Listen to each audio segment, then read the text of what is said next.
तत्सवितुर्वरेण्यं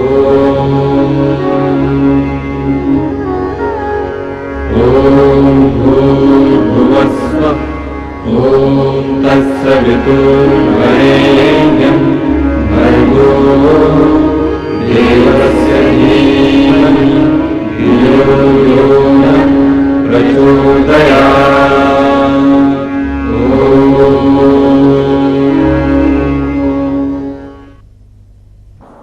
हर गृहस्थी को बहुत बड़ा धैर्यवान होना आवश्यक है।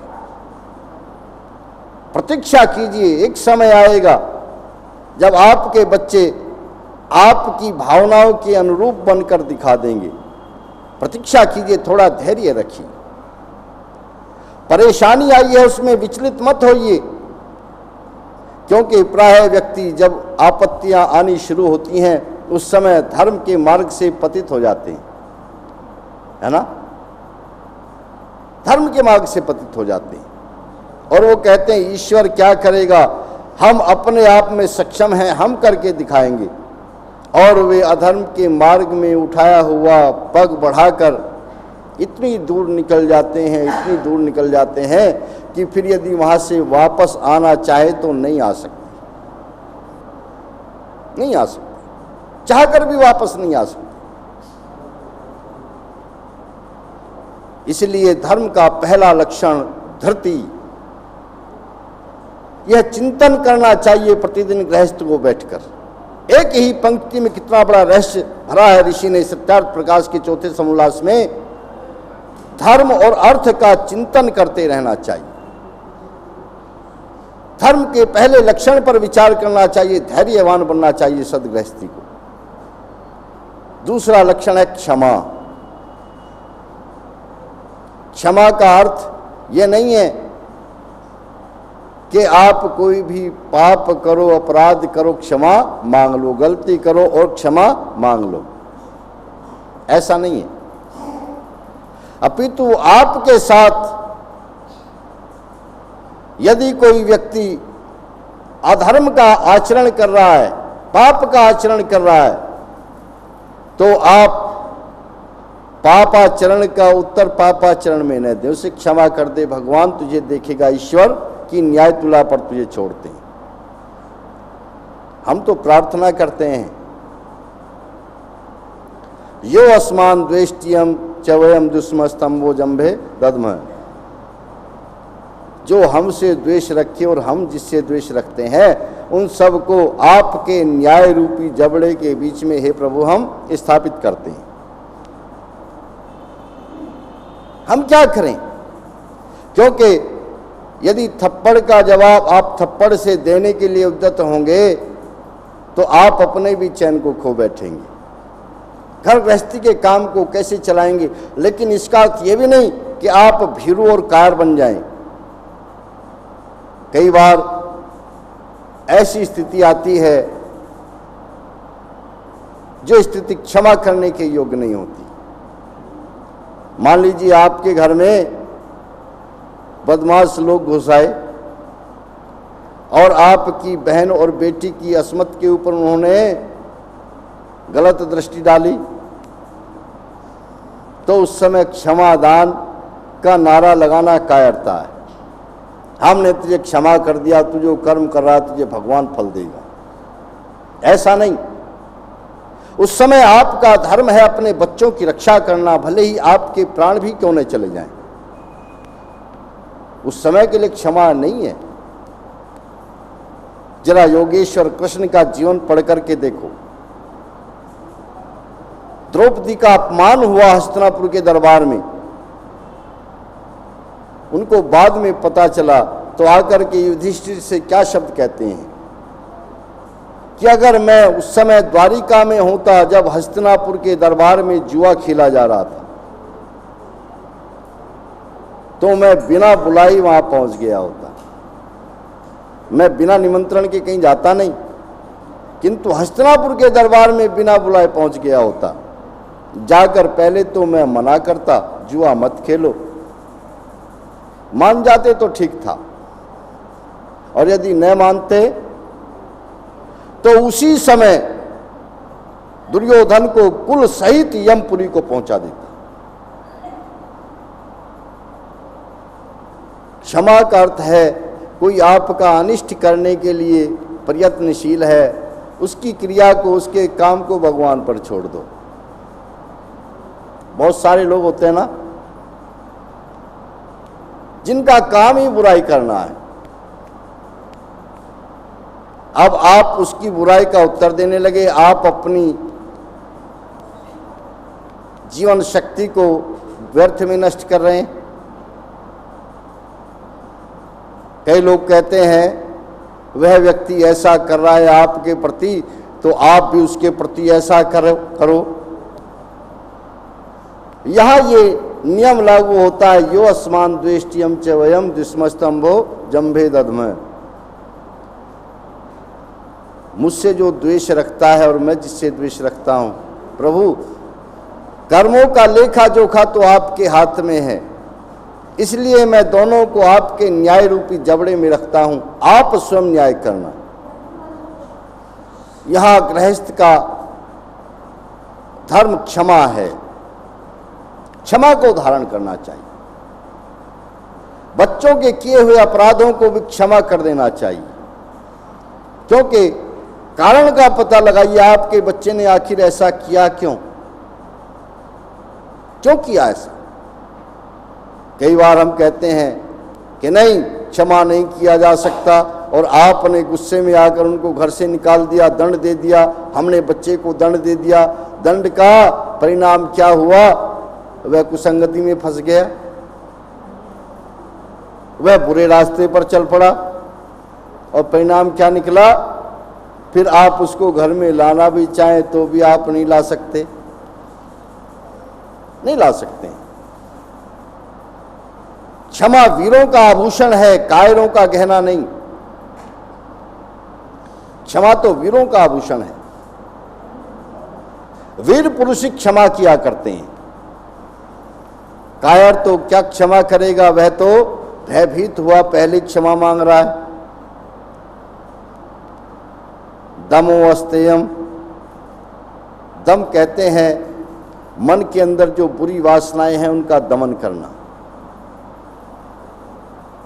क्योंकि देवासुर संग्राम हमारे मन के अंदर सदैव चलता रहता है। अच्छी और बुरी वृत्तियों के बीच में हमेशा द्वंद्व चलता रहता है।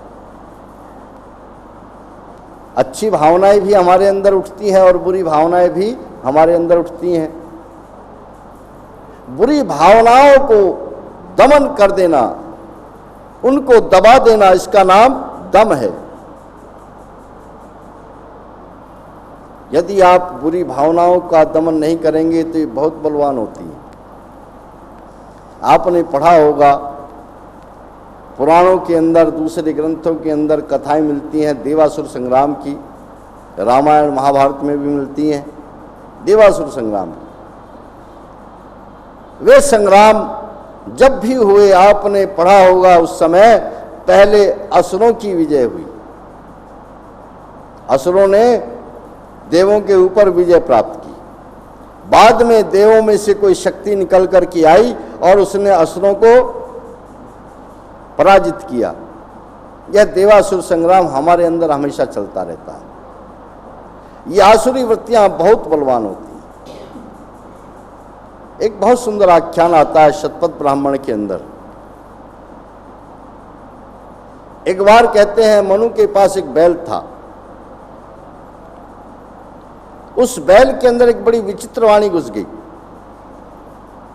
वह बैल जब भी बोलता था, जितने असुरों के कान में वह वाणी पड़ती थी उतने ही मर जाते थे। जब असुर लोग बहुत बड़ी संख्या में मरने लगे तो वे अपने पुरोहित के पास गए और अपने पुरोहित से जाकर कहने लगे, आप हमारी रक्षा कीजिए। क्योंकि पुरोहित तो कहते उसके हैं जो अपने यजमान का हित चाहे, नगर का हित चाहे, उसी को पुरोहित कहते हैं। आप हमारी रक्षा कीजिए। उनके पुरोहित ने कहा, मैं कोशिश करता हूं। असुरों का पुरोहित मनु के पास में आया और कहने लगा, मैं यज्ञ करना चाहता हूं। किसके निमित्त यज्ञ करेंगे? कि आपके बैल के निमित्त यज्ञ करेंगे। मनु जी ने कहा ठीक है, आप कर सकते हैं। असुरों के पुरोहित ने मनु के बैल के नाम की आहुतियां देना शुरू कर दिया। जब मनु के बैल के नाम की आहुतियां पड़ने लगी तो वह वाणी वहां से निकलकर मनु की पत्नी मनुनी में घुस गई। मनु का बैल तो बेचारा मूर्ख था, कभी स्वभाव से बोलने को मन करता था तभी बोलता था, लेकिन मनु की पत्नी तो बुद्धिमती थी। वह लक्ष्य करके बोलने लगी कि असुरों का नाश ही करना है, रात दिन बोलने लगी। अब असुर बहुत बड़ी संख्या में मरने लगे, उन्हें बड़ी चिंता सताने लगी। वे फिर अपने पुरोहित के पास गए और जाकर कहने लगे, आप हमारी फिर रक्षा कीजिए। उनके पुरोहित ने कहा, अब किससे रक्षा करूं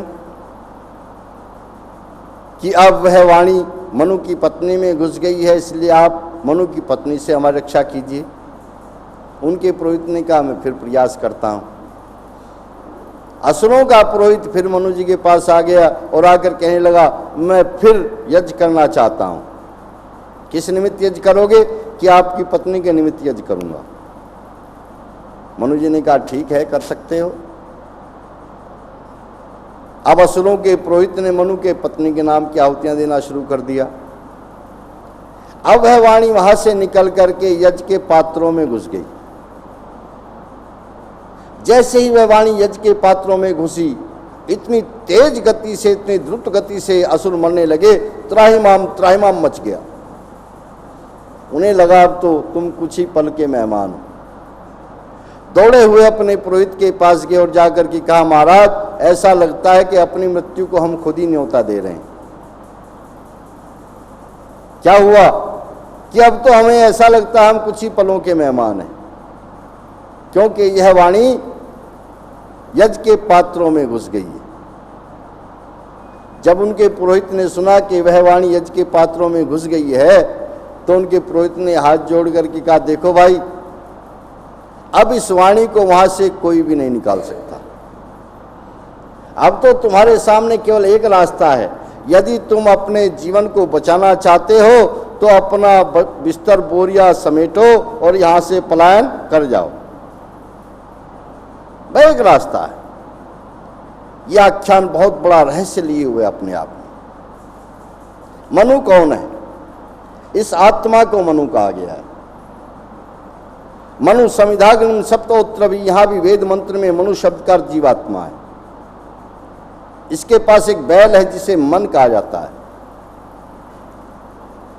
इस मन के अंदर एक ही प्रकार का विचार एक समय रहता है, या तो अच्छा विचार रहेगा या बुरा विचार रहेगा। दोनों विचार एक समय नहीं रहते। जब कभी अच्छा विचार आता है तो उस समय बुरे विचार समाप्त हो जाते हैं,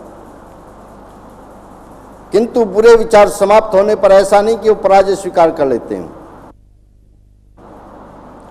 कुछ ही समय में वो बुरे विचार फिर आक्रमण करते हैं,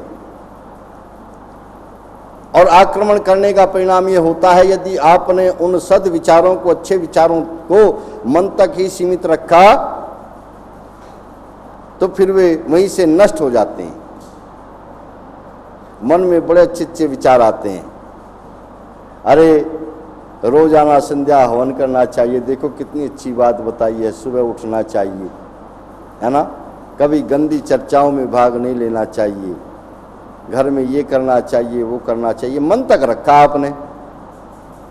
लेकिन जैसे ही टीवी का स्विच ऑन हुआ और आपके मन मुताबिक कार्यक्रम उस पर आपने देखा, फिर आपको पता ही नहीं चला आप कब तक जागते रहे, है ना। 12 बज गए, 1 बज गए, अब 2 बजे सो करके आप सोचे कि आप 4-5 बजे उठ जाएंगे। ये कैसे संभव है? मन में आपने रखा तो वह क्षणिक विचार निकला और बुरी वृत्तियों ने, बुरे विचारों ने उसको कुचल डाला। किंतु यदि उस विचार को आपने मन से तुरंत, मनु की पत्नी अर्थात जो ये जीवात्मा है, इसकी पत्नी शरीर में कौन है? बुद्धि। बुद्धि को इसकी पत्नी कहा जाता है। मनुनी भी इसको कहा जाता है, क्योंकि जब विवाह संस्कार होता है उस समय दूल्हे को इंद्र कहा जाता है तो उसकी पत्नी को इंद्राणी कहा जाता है ना। इसी प्रकार से जीवात्मा की जो पत्नी है वो बुद्धि है। यदि आपने बुद्धि के पास उस अच्छे विचार को भेज दिया तो बुद्धि तर्क की कसौटी पर कसने लगती है। ये तो बहुत बढ़िया बात है, इसका तो ये लाभ है, इसका तो ये लाभ है और ऐसा करना ही चाहिए। तो जो बुरी भावनाएं हैं, बुरे विचार हैं, वो ज़्यादा देर तक आपसे दूर रहेंगे। लेकिन बुद्धि भी कभी कभी धोखा दे जाती है। एक जगह मैं यज्ञ करने गया तो जो यजमान बने हुए बैठे थे उनके विषय में कहा जी ये आदमी बहुत अच्छे हैं, बहुत अच्छे आदमी, कोई बुराई इनके अंदर नहीं है, लेकिन एक बहुत बड़ी बीमारी है इनके अंदर कि ये चैन स्मोकर हैं, बीड़ी सिगरेट बहुत पीते हैं। यदि ये छूट जाए तो इन जैसा आदमी कोई नहीं। मैंने कहा जी प्रयास करेंगे आज इनकी वो बीमारी छूट जाए। जब यज्ञ समाप्त हुआ, वो दक्षिणा देने के लिए उठा, मैंने कहा मुझे आर्थिक दक्षिणा नहीं चाहिए। कहने लगा जी और क्या दक्षिणा दूं, दक्षिणा के बिना तो यज्ञ पूर्ण नहीं होता। मैंने कहा हाँ दक्षिणा तो मुझे लेनी है तुमसे, पर ये रुपए पैसे वाली दक्षिणा नहीं। कहने लगा जी और क्या दक्षिणा दूं। मैंने कहा अपनी एक बुराई मेरी झोली में डाल दो।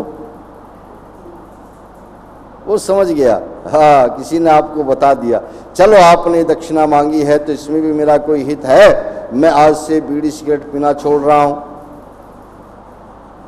बड़ी खुशी मैंने यज्ञ वेदी में आहुति डलवाई, संकल्प की। 3 दिन तक मैं फिर वहां रहा। उन 3 दिनों तक उसने बीड़ी सिगरेट पी नहीं। मैंने कहा चलो इसका तो उद्धार हो गया। किंतु अगले वर्ष मुझे फिर वहीं जाने का अवसर मिला तो पता लगा उसने बीड़ी सिगरेट पीना फिर शुरू कर दिया। मैंने उसको अपने पास बुला करके कहा क्यों भाई, तैने पिछले वर्ष यज्ञ वेदी पर संकल्प किया था, बीड़ी सिगरेट छोड़ दी थी, फिर काहे को शुरू की। कहने लगा जी आपको सच सच बता रहा हूं। मैंने कहा सच सच ही सुनना चाहता हूं।